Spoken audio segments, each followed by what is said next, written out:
पेटर भोक सहित लड़ुंट से माने आउ आखिरे साइती रखिंट आखिए स्वप्न किंतु सेथिरे बाधा साजुची दारिद्र्य मुंड उपरू बापा मां छाई उठिजिबा परे एबे तीनी भाई भूणी जीवन रे संघर्ष छड़ा किछि नहीं।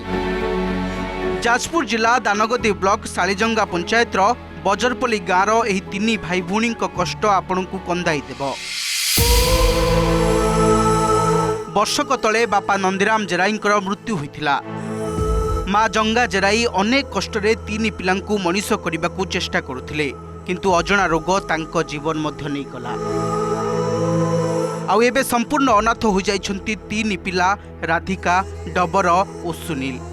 किडनी रोग होइतिला तांकर डेथ हो गला 2 मास पर मांकर डेथ हो गला। आउ एबे हमें तीन भाई भौणी अछु आमे चढ़ीबा को बहुत कष्टकर होछि।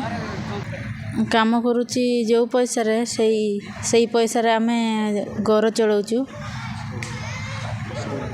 आ स्कूल पैसा नहीं सरकार को अनुरोध करुछु हमको किछि घर मिलंता हमको सहयोग करंतु। हाथ रे कलम धरिबा बदल रे पर घरे काम करुछंती बड़ भूणी राधिका। अष्टम श्रेणी पाठपढ़ा छाड़ी दुई भाई भविष्यत पई से निज स्वप्न को बलि दैछंती। 10म श्रेणी रे पढ़ुथिबा डबर और 9म श्रेणी रे पढ़ुथिबा सुनील को पढ़ा जेपरी बंद न हेउ सेति से दिन राति परिश्रम करुछंती। भंगा चाल घर फाटी जाइथिबा कांथ वर्षा हेले घर भितरे पानी गड़ुछि। सेही गोटिए घरे छेली कुकुड़ा कुकुरंक सहित रहउछंती तीन भाई भौणी। केबे साग भजा केबे बासी पखाल रे जीवन चलुछि। तथापि भाई मानंकु पढ़ाई बड़ मनीष करिबार स्वप्न छाड़ी नाहंती राधिका। पाठ पढ़ुंट तो झीटी निज पेट जहाँ मजूरी कर पाठ पढ़ा खर्च से परिवार चलबार खर्च खाइबा खर्च सब कला होनी नियंट होउची। तो आम ग्रामवासी तरफ आम एति सरकार को डिमांड करूँ सरकार बहुत किसी सुव्यवस्था अच्छी माने जेहेतु पितृमातृहीन छुआ 3टी तो सरकार विभिन्न व्यवस्था अच्छी से सामिल करा जाऊ। तांकर जो राशन कार्ड से पाउछंती से 5 किलो चाउल पाउछंती ताकू वर्धित करी 35 केजी करा जाऊ। घर जेहेतु नाही वर्षार पानी गड़ुची शीत दिन ठंडा काकर छुआ 3टी रोहुछंती भारी दुख कष्टे कांथ भी फाटी पड़ जाइए। तेणुक सरकार तरफ घर खंडे तांकू सुविधा सुजोग दिया जाऊ।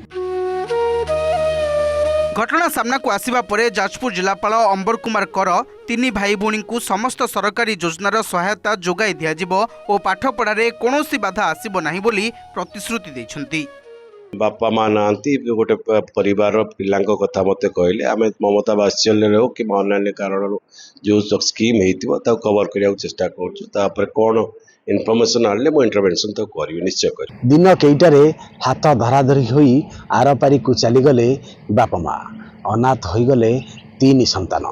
बड़ भौणी मूल मजूरी लगी जहा किछि आनंती सेतिकिरे सेमानकर चुली जळे।